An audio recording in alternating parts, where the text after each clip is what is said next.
I welcome you all for module 3 lecture 8. In this lecture we will be discussing about Taylor's principles of gauge design, and also we will be discussing about the gauge tolerances, wear allowances provided on the gauges, and then we will see some numerical problems. Now we will start the Taylor's principle of gauging. Taylor has given some principles which are useful while designing the gauges. The first principle is a go gauge will have to check all the dimensions of the workpiece in the maximum metal condition, indicating the presence of the greatest amount of material permitted at a prescribed surface. It should check the size of the component, also the geometrical shape, whereas not go gauges will have to check only one dimension of the workpiece at a time for the minimum metal conditions, indicating the presence of the least amount of material permitted at a prescribed surface. In case of hole, the maximum metal condition is obtained when the hole is machined to the lower limit of the size, and minimum metal condition results when the hole is made to the high limit of the hole. In case of shaft, the limits taken would be inverse of hole.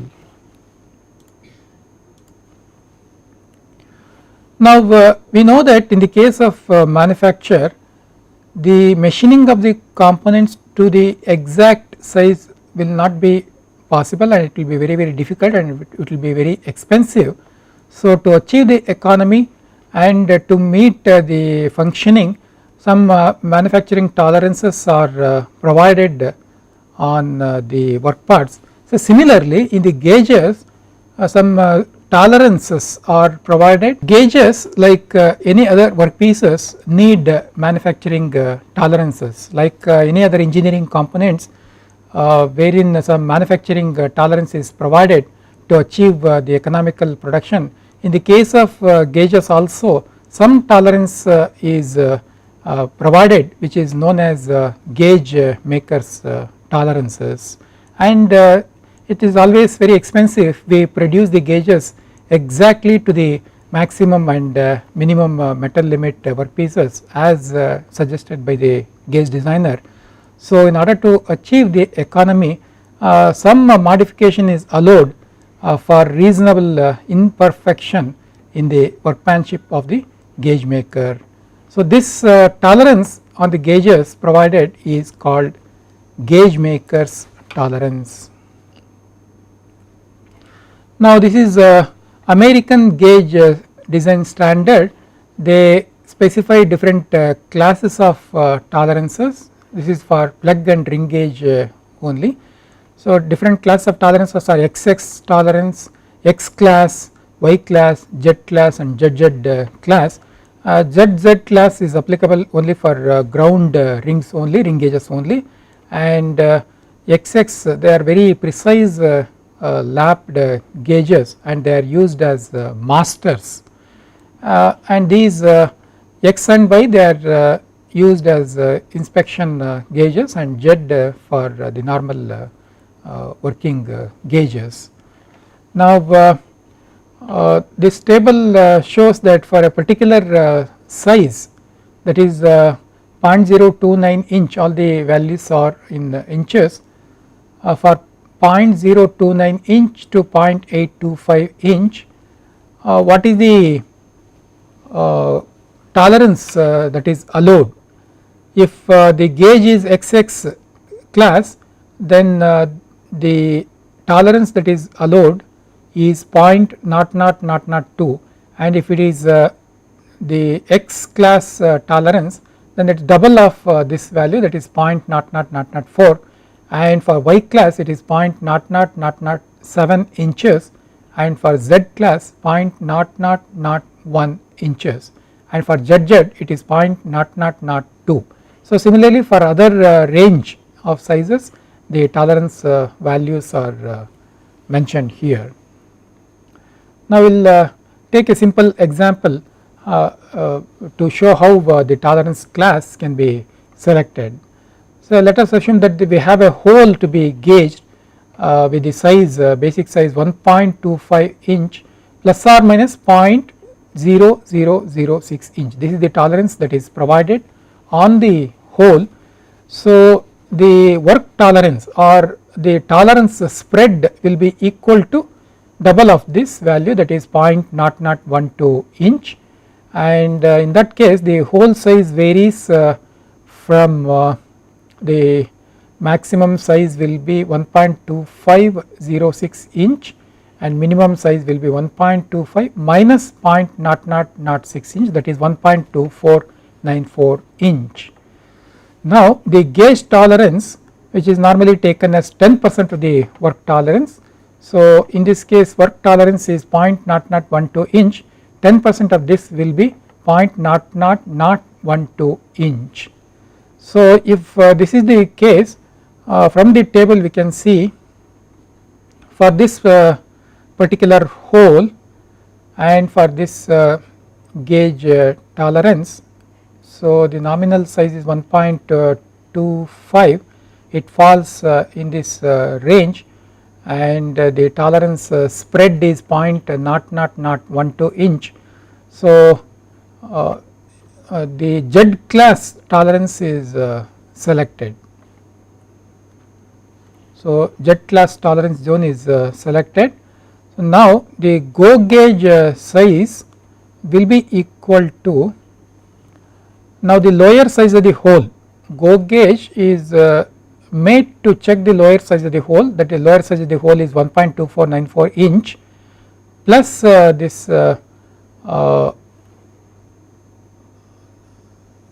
gauge tolerance is to be added, that is 0.0006 inch.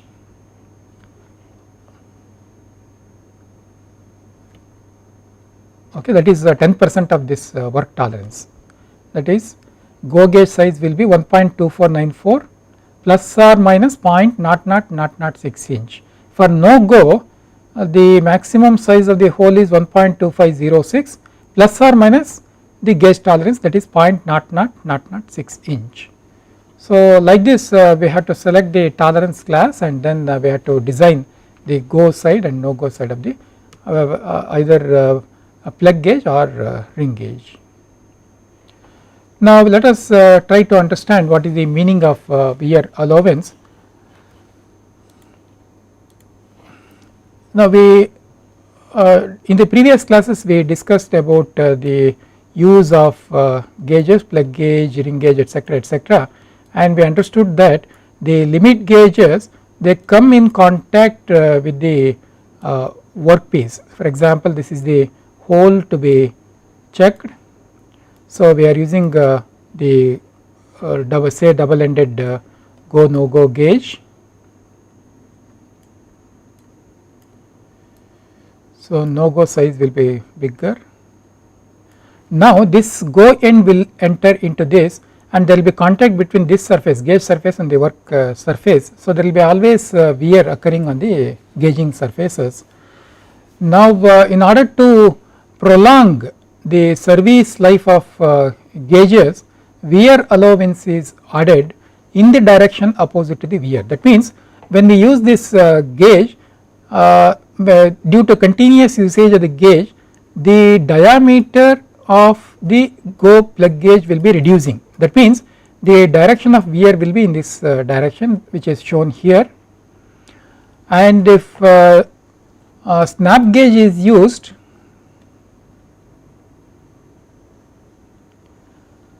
okay, it is used to check the diameters and there will be wear of this. So wear direction will be in the opposite direction, in this direction, opposite to this particular direction. So in order to increase the service life of the gauges, we have to allow some wear allowance in the direction opposite to the wear direction. See, the wear is occurring in this direction, so we have to add wear allowance in the opposite direction. So in case of snap gauges, wear is occurring in this particular direction. So, wear allowance is given in the opposite direction like this. So, that is shown in this picture. This is the hole and this is the work tolerance for the hole, and this is the upper limit of the hole and this is the lower limit of the hole. Now GO gauge is designed to the lower limit of the hole. Now since the wear is occurring on the gauges, we have to allow wear allowance in the opposite direction, that you can see here wear allowance is provided. So in this direction, and then the gauge tolerance is provided. So similarly for no go gauge is designed to this particular limit, upper limit of hole, and the tolerance is given outside the tolerance for hole. This is a we say general class of gauges. So there are different types or classes of gauges, general type of gauges, workshop gauges, inspection gauges, and in the case of general class of gauges, this is how the tolerance is provided. The gauge tolerance is provided inside the work tolerance, and hence the wear allowance is also provided inside this, consuming some portion of the work tolerance, and the tolerance on no go gauge is outside the work tolerance, whereas in the case of the inspection gauges,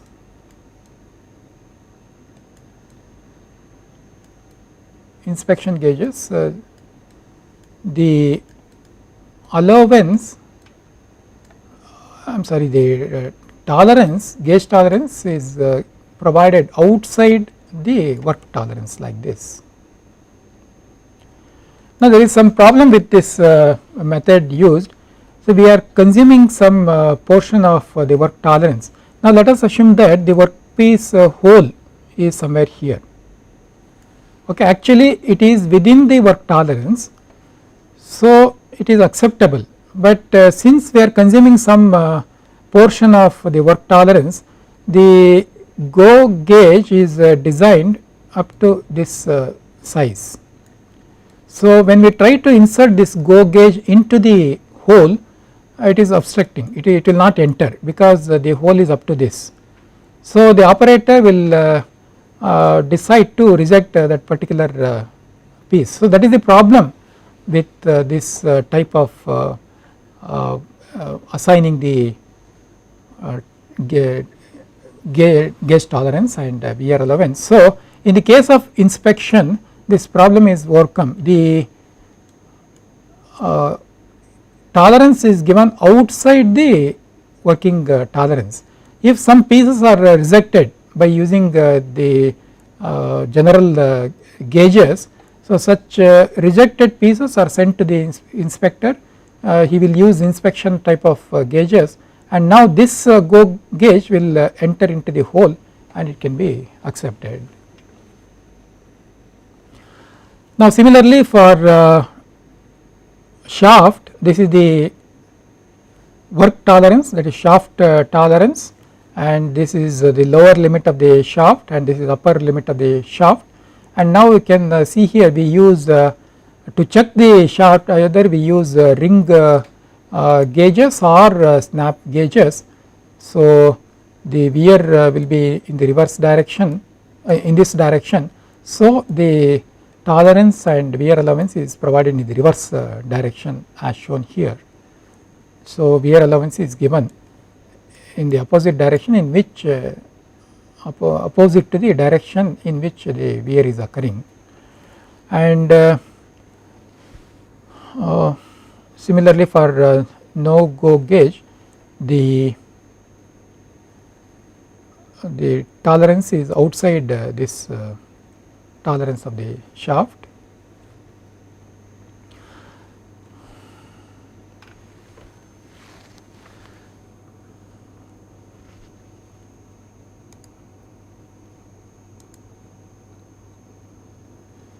Now we have taken an example of snap gauge here. Now this is the go limit and this is no go limit, and this is the tolerance for the shaft. So this is shaft tolerance or work tolerance. Now we know that when we use snap gauges to check the workpiece shafts, the wear is occurring in this direction, and so the wear allowance is given in the opposite direction. So wear this is the tolerance on this is gauge tolerance, which is taken as 5% of the tolerance. This is torque tolerance, 5% of this is taken as gauge tolerance. In addition to that, wear allowance is given, which is again taken as 5% of the tolerance. So wear allowance, then the gauge tolerance is provided. Due to this, the go size will decrease, because we are consuming this much of work tolerance. Go size will reduce. So this in the inspection type of gauges, the tolerance is given outside the work tolerance. Similarly, for not go gauge, you can see some 5% of the work tolerance is taken and it is given outside the work tolerance.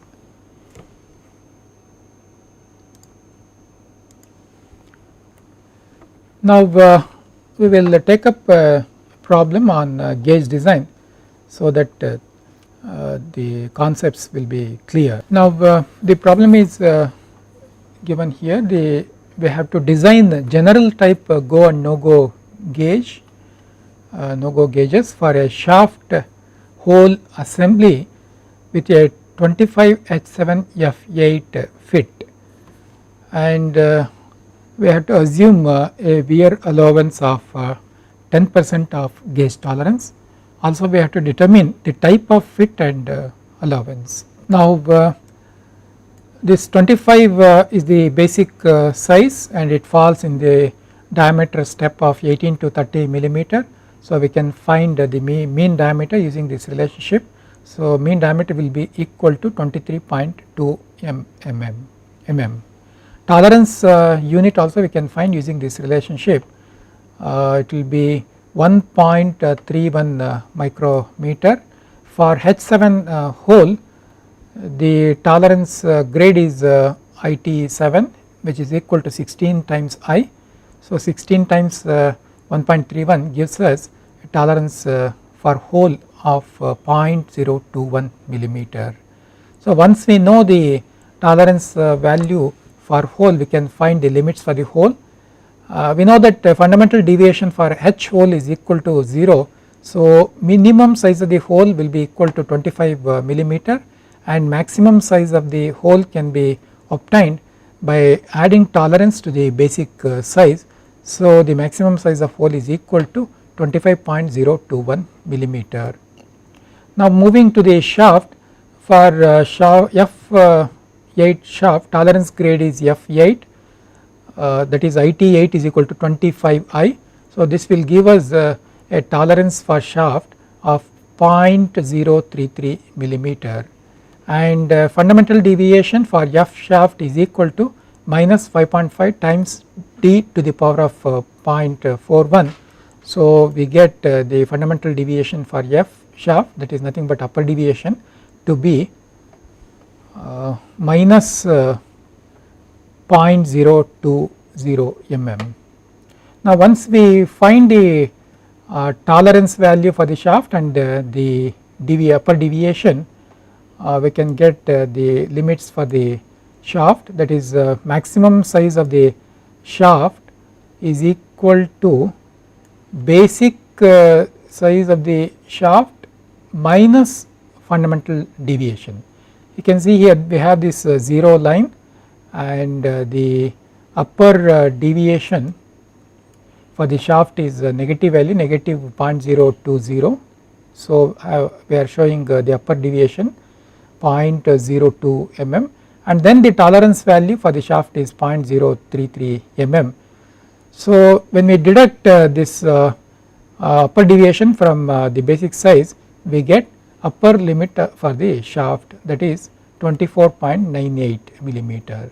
In order to find the minimum size of the shaft, we have to deduct this tolerance value for the shaft from maximum size of the shaft, that is maximum size of the shaft minus tolerance will give us 24.947 millimeter. So, all these dimensions are shown in this picture. H7 hole with the tolerance 0.021 mm, and this is the basic size, and we have 0 line, upper deviation, F8 shaft with tolerance of 0.033 millimeter. Now once we get the tolerance limit for hole and shaft, we can proceed to design the plug gauge for checking the hole. The go gauge tolerance is taken as 10% of the work tolerance. So, work tolerance, that is hole tolerance is 0.021 millimeter, 10% of that will give us 0.0021 millimeter, and wear allowance is provided only for go gauge. The reason is only go gauge enters the hole and that is subjected to wear. So, wear allowance is provided only for gauge, which is taken as 10% of the gauge tolerance. So, 10% of 0.0021 millimeter will give us 0.0021 millimeter. So, this is the amount of wear allowance provided on the go gauge. So, once we find the gauge tolerance and wear allowance, we can fix the limits for the go size. So, upper size of the go plug gauge will be basic size plus gauge tolerance plus wear allowance. So, basic size is equal to 25 millimeter and gauge tolerance is 0.0021 millimeter, and then wear allowance is 0.0021 millimeter. So, when we add these values, we get the upper size for the go plug gauge, that is 25.0023 millimeter, and then lower size of the plug gauge will be equal to basic size plus wear allowance, that is 25.00021 millimeter. And coming to the no go gauge, so this is the go gauge, the work tolerance is 0.021 millimeter, 10% of this is 0.0021 millimeter, this is the gauge tolerance, and 10% of gauge tolerance is taken as wear allowance. So, wear allowance amount is 0.0021 mm. So, now the wear allowance is provided in this direction, the direction which is opposite to the direction in which the wear is occurring, and then this is the wear allowance and this is gauge tolerance. So, the upper limit for go gauge will be this one, and lower limit will be equal to this basic size plus wear allowance. That means this much tolerance is provided for the go gauge. Now coming to no go gauge, so we have the no go gauge here with the gauge tolerance of 0.0021 millimeter. So, this level will give us the upper limit for no go gauge. That means in order to get this we have to add basic size plus work tolerance plus gauge tolerance. So, this will give us the upper limit for the no go gauge, that is basic size plus work tolerance plus gauge tolerance. So, 25 plus 0.021 plus 0.0021 is equal to 25.0231 millimeter. So, this is the upper limit for the no go gauge, and this is the lower limit for the no go gauge. So, in order to get this lower limit, we have to add 25 with the work tolerance, that is basic size plus work tolerance, that is 25.021 millimeter will give us lower limit for the no go gauge. Now coming to the ring gauge design, which is used to check the shaft. Go ring gauge tolerance is again 10% of the work tolerance, that is shaft tolerance is 0.033 millimeter, 10% of this is 0.0033 millimeter, and again for go ring gauge wear allowance is provided, so which is taken as 10% of gauge tolerance. So gauge tolerance is 0.0033 millimeter, 10% of this will be 0.0033 millimeter. Now once we calculate the gauge tolerance and wear allowance, now we can fix the limits for go ring gauge. The upper limit for go ring gauge will be equal to basic size minus fundamental deviation minus wear allowance. So this will give us 25 minus 0.02, this is the fundamental deviation, and this is the wear allowance 0.0033 millimeter. So the upper size will be equal to 24.979 millimeter, and lower size for go ring gauge is upper size minus gauge tolerance, so that is 24.976 millimeter. So coming to the no go ring gauge, so this is the no go ring gauge, and this is the upper limit for the no go, okay, this is the upper limit for the no go ring gauge. So this we can calculate by this relationship. Upper limit is equal to basic size, so this is the basic size 25 millimeter minus fundamental deviation, that is 0.02 millimeter, minus work tolerance, that is 0.033 millimeter. So upper limit of no go ring gauge will be equal to 24.947 millimeter. So this will be upper limit and is equal to 24.947 millimeter, and this is the lower limit for no go ring gauge. This we can obtain subtracting the gauge tolerance from the upper limit. So lower limit of no go ring gauge is equal to upper limit minus gauge tolerance, that is 24.947 millimeter minus 0.0033 millimeter, which is equal to 24.944 millimeter. So now since the shaft size is smaller than the maximum size of the shaft is smaller than the minimum size of the hole, we have clearance fit here, and then allowance is equal to difference between the maximum metal limits of the hole and shaft. So maximum metal limit for hole is 25 millimeter and maximum metal limit for shaft is 24.98, so the allowance is 0.020 millimeter. So like this we can calculate, we can design the limits for go gauge as well as no go gauge. So with this we will complete this lecture. In this lecture we discussed about Taylor's principles of gauge design, and we also learnt about gauge tolerances, wear allowances, and also we saw a numerical problem to understand the gauge design. So with this we will close this session. Thank you.